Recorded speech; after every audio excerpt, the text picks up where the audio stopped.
Welcome to Aaron Mahnke's Cabinet of Curiosities, a production of iHeartRadio and Grim and Mild. Our world is full of the unexplainable.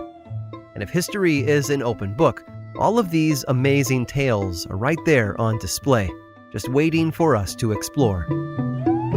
Welcome to the Cabinet of Curiosities.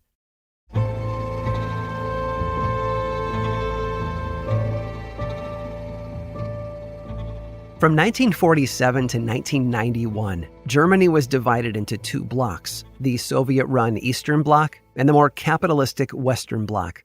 In the East, democracy was all but obliterated, with heavy restrictions placed on what media and political ideologies were allowed. The press was an extension of the state, serving as a propaganda machine for the Communist Party. Anyone who spoke out against those in power were silenced. For people living in the Eastern Bloc, times were dark, which is why so many tried to flee.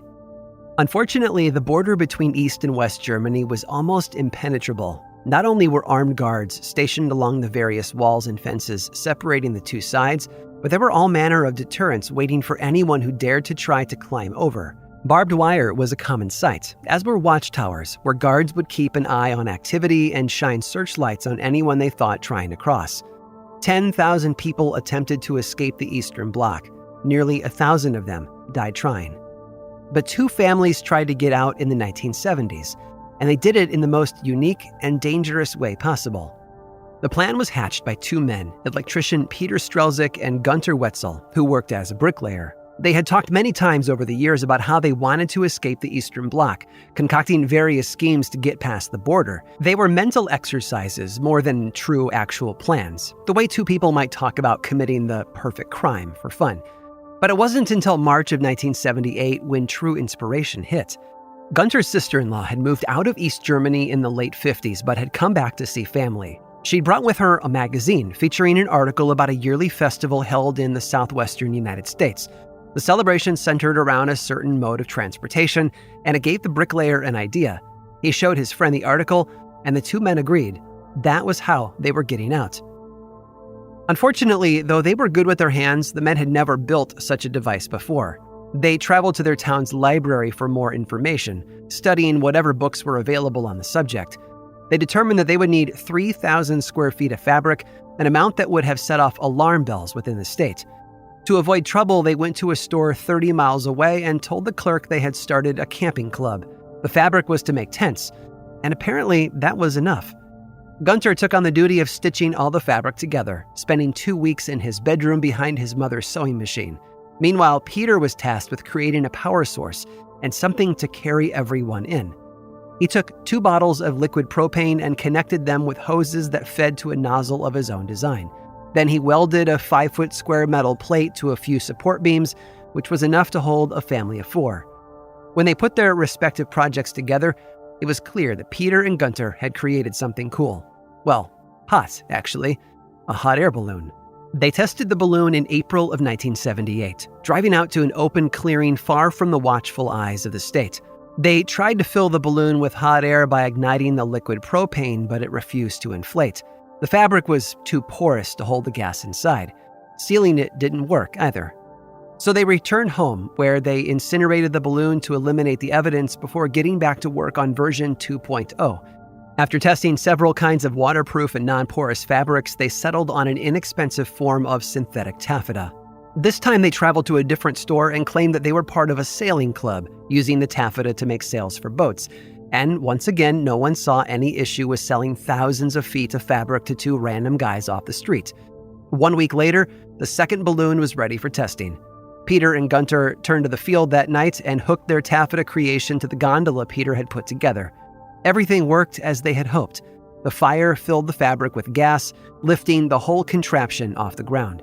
With a little more tinkering to make sure the fuel didn't run out too quickly, the men were ready to make their great escape.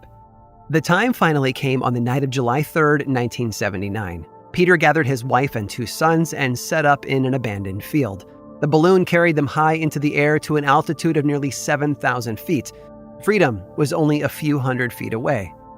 Without warning, though, a gust of wind pushed the family into a cloud. The water vapor weighed the taffeta down, bringing the balloon back to Earth just shy of the border. The Strelzyks abandoned the downed craft and made their way on foot back home, which was over 10 miles away. The authorities found the homemade hot air balloon a few hours later, and it was clear that if Peter and Gunter were going to make it out alive, they had to act fast. They bought up small bundles of taffeta from all over East Germany to throw investigators off the trail and fabricated a new balloon that was twice as large as the original. The new gondola was also constructed as well, one that could support the weight of more fuel and 2 families. They completed the new balloon just over a month later, and on September 15th, they took the only chance that they would get to put it to use. Both families left their homes and belongings behind. They drove to the launch site and inflated the balloon just after 1:30 in the morning. As it lifted into the air, the gondola tipped to one side and the burners set the fabric on fire. One of the men had brought a fire extinguisher to quickly put out the flame, but the problems only compounded from there. Next, the fabric ripped and the hot air began to leak out, while a strong wind kept blowing out the burners, which had to be relit.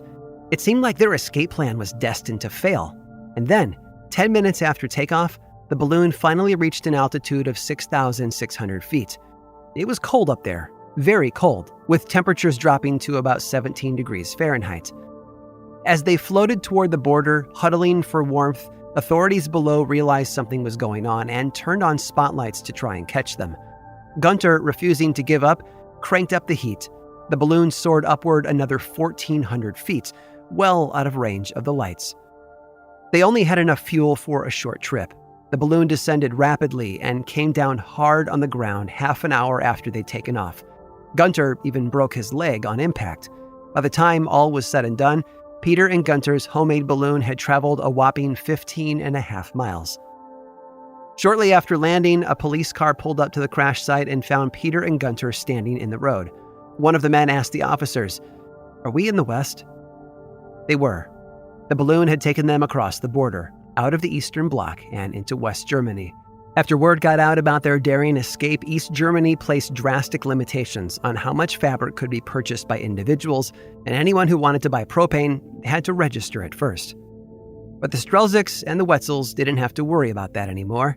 They had beaten the odds, risked everything for life and liberty by traveling up, and away in their beautiful hot air balloon.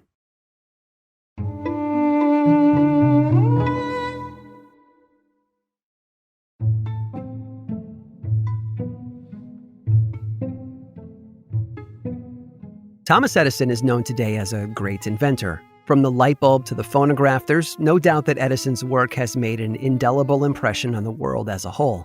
However, for all the good he did, there was also plenty that he accomplished that was questionable. Sometimes it even delved into illegal and immoral territory. For example, he once drafted a PR campaign to prove that Nikola Tesla's new AC current was unsafe compared to his own DC current. To do this, he electrocuted several animals using AC power, including a 5-ton circus elephant known as Topsy. Edison was also greedy. One of his first inventions, an electric voting machine, was meant to make the act of voting faster and more efficient. At the time, many votes were often cast orally, with voters calling out yay or nay to mark their choice.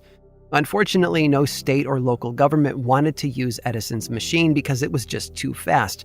It would keep politicians from campaigning between each vote.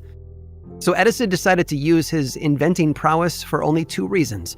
An invention had to serve a purpose, and it had to make him money. One of his most successful endeavors was the kintograph, built in 1890. It was an evolution of what Leland Stratford had created in 1877, where he lined up 24 still cameras along a racetrack and outfitted each of them with a tripwire. Stanford then had a horse run around the track, with each tripped wire triggering a camera's shutter. When the photos were arranged in sequence, it looked like the horse was running. Edison's creation, however, used a newer kind of film made of celluloid, a flammable type of plastic. To better demonstrate the superiority of the kintograph, he built a movie studio near his lab, which he called the Black Maria. It was aptly named, looking like a big black cabin in the middle of West Orange, New Jersey. What made it special was its ingenious way of allowing Edison to film practically all day long. The Black Maria sat on wheels that rotated by 15 degrees every hour. This allowed Edison to capture as much sunlight as possible throughout the day. To let in even more light, he would often open the retractable roof. Edison owned 3 studios across New Jersey and New York, cornering the East Coast moving picture market that he helped create. Of course, with success came competition, and Edison made sure that he nipped that in the bud before it ever got out of hand. He joined forces with several other motion picture patent holders, including Eastman Kodak, and formed the Motion Picture Patents Company, or MPPC. The MPPC owned so many industry-specific patents that any independent studio caught trying to make a movie without permission would find themselves on the receiving end of a lawsuit. Sometimes local mobsters were brought in to let the directors know who was in charge. One studio bore the brunt of nearly 300 lawsuits all by itself. It seemed that nobody could make inroads in what was becoming a lucrative industry. So independent artists started looking elsewhere to make their movies. One such place ended up becoming the perfect location for their new operation. It was warm all year, had dependable weather, and its court system was far more forgiving towards small business owners than Edison's trust of patent holders. Around 1908, 5 years after the town was incorporated, the first studios began moving to this oasis of entertainment. And as they started making movies again, the lawsuits quickly followed. It wasn't until 7 years later when things finally changed. A civil suit was filed against the Motion Picture Patents Company, and the courts found that Edison's trust was in violation of the Sherman Antitrust Act of 1890. The MPPC could no longer use its collection of patents to stop competition or end another filmmaker's business. Edison had lost his monopoly on making movies, which allowed other studios to soar to new heights. The inventor closed down his studio shortly after the ruling, but he shouldn't have been too discouraged. After all, if it wasn't for Thomas Edison's greed, those competing film studios would never have moved west to a sleepy little hamlet in the middle of Los Angeles, California. The Wizard of Menlo Park accidentally invented one of the longest-lasting and most successful industries in history: Hollywood. I hope you've enjoyed today's guided tour of the Cabinet of Curiosities. Subscribe for free on Apple Podcasts or learn more about the show by visiting curiositiespodcast.com. This show was created by me, Aaron Mahnke, in partnership with How Stuff Works. I make another award-winning show called Lore, which is a podcast, book series, and television show, and you can learn all about it over at theworldoflore.com. And until next time, stay curious.